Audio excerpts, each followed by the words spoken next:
नमस्कार दोस्तों, आपका हमारे YouTube चैनल में स्वागत है। आज हम आला ऊदल मलखान से जुड़ा एक और नया वीडियो आपके लिए लेकर आए हैं।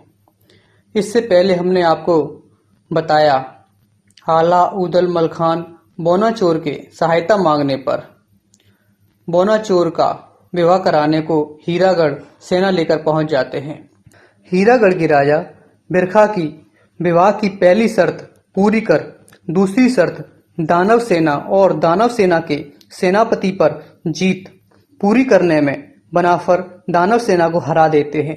लेकिन दानव सेना का सेनापति जंगल में बनी अपनी गुफा में छिप जाता है। जब बहुत ढूंढने पर भी यह कहीं नहीं मिलता, तब सभी बनाफर गुरु गोरखनाथ से सहायता मांगते हैं। गुरु गोरखनाथ बनाफरों को दानव का भेद बता देते हैं। फिर सभी बनाफर दानव की गुफा तक पहुंच जाते हैं। इससे आगे की कहानी अब हम आपको बताते हैं। दानव की गुफा बहुत विशालकाय थी। इस गुफा में अंदर अंधेरा था। तब बनाफर मसाल जलाकर अंदर घुस जाते हैं। गुफा बहुत बड़ी थी। बहुत ढूंढने पर भी दानव कहीं नहीं मिलता।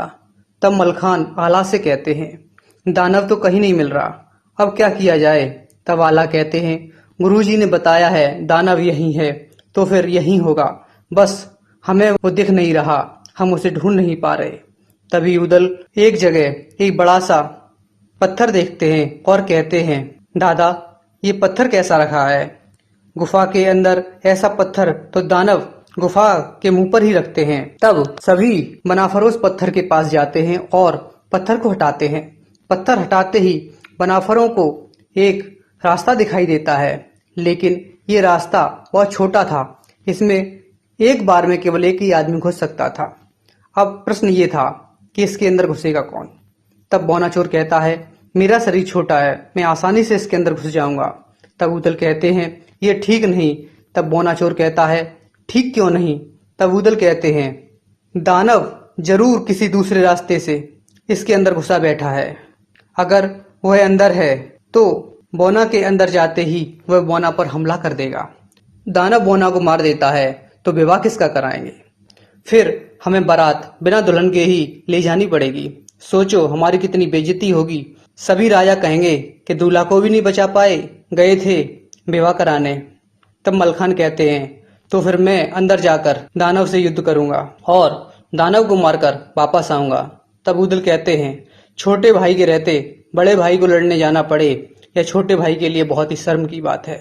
मैं जाता हूँ दानव से लड़ने। इतना कहकर उदल एक हाथ में तलवार दूसरे हाथ में मसाल लेकर उस गुफा में उतर जाते हैं। शीघ्र ही उदल उस जगह तक पहुंच जाते हैं जहां दानव बैठा था।